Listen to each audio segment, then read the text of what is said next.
sa ating lahat. Gandang gabi po naman, Father. Pinag-uusapan po sa ating unang pagbasa at pinaalalahanan tayo ni San Pablo sa kanyang sulat sa mga taga-Korinto na ang buhay po makalangit, mga kapatid, ay nagsisimula dito sa lupa.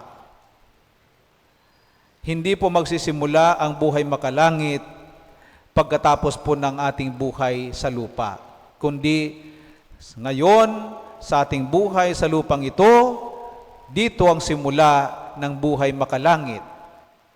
Kaya nga po, ayan, meron tayong mga sakramento. Anong ibig sabihin ng 7 sakramento? Ang 7 ay sumisimbolo ng kumpleto. Sakramento, paraan ng pagpapabanal. Kaya sa ating simbahan, meron tayong 7 sakramento, ibig sabihin, kumpletong pamamaraan sa pagpapabanal. Sa ating pong unang pagbasa,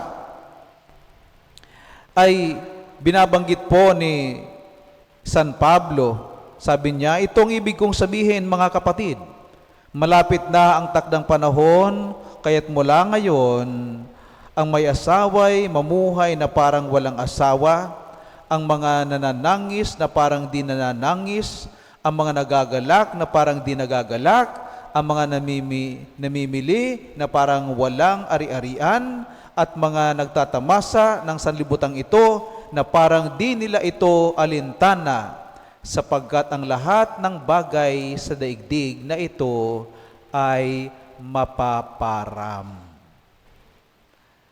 Hindi ibig sabihin na hindi ibig sabihin na ang walang asawa ay mamuhay na parang walang asawa. Hindi ibig sabihin na iiwan mo na at maging irresponsable ka. Ibig sabihin lang noon, mga kapatid, na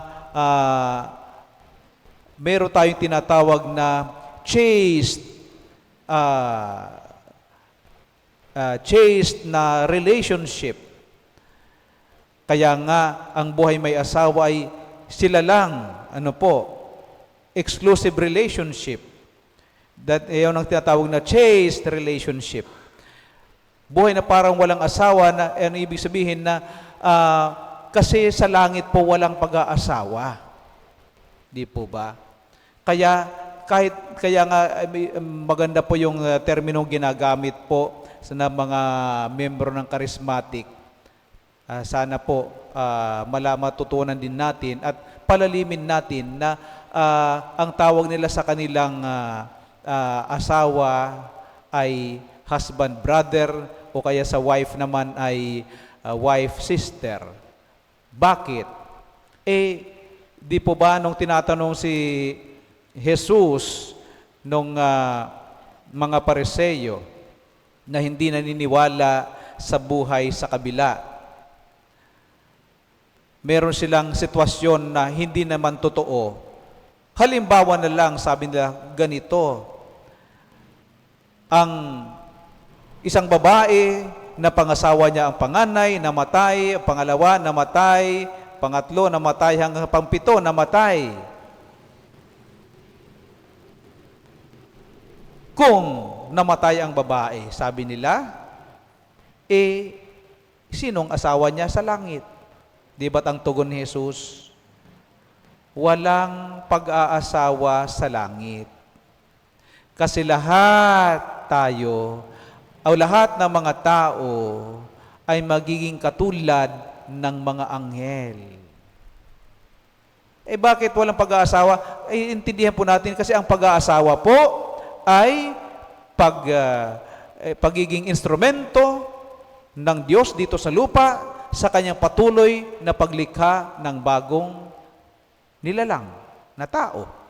Hindi ka naman lilikha ng nilalang sa langit. Kasi ang mga sinisilang sa langit ay mga kaluluwang banal. Ibig sabihin, isinilang sa langit, namatay ka, banal ka, napunta ka ng langit, yan isinilang ka sa langit. Kaya nga po ang mga santo ay kalimitan ay pinagdiriwang natin ang kaarawan ng kanilang pista sa kanilang pagkamatay. Bakit po? Hindi po tayo nagdiriwang kasi sila'y namatay. nagdiriwang po tayo sapagkat sa kanilang sa araw na sila namatay, sila'y inaakyat at ipinanganak sa langit. O ngayon, ang sinasabi ni San Pablo na, isa madaling salitang sinasabi ni San Pablo na hindi tayo kapit-toko sa mga bagay dito sa mundong ito. Ari-arian man yan, pera man yan, anumang meron ka sa buhay na ito rin mong wala. Bakit? Sabi niya, sapagkat lahat ng ito ay mapaparam. Ano ang hindi mapaparam? Ito yung ating ugnayan sa Diyos. Kaya nga, napakaganda sa ating ebanghelyo, mapalad kayo kung dahil sa akin kayo inaalipusta at inaalimura ng mga tao, magalak kayo. Sapagkat ganun din ang nangyari sa mga propeta. Kaya, bawat pagdiriwang ng misa, mga kapatid, bawat sakramento nating pinagdiriwang, dapat ito ipagdiwang natin na para bagang una, na nabasa ko po ito sa Manila Cathedral. Ang misa ay ipagdiwang natin na katulad ng ito'y ating unang misa, huling misa, at kaisa-isang misa.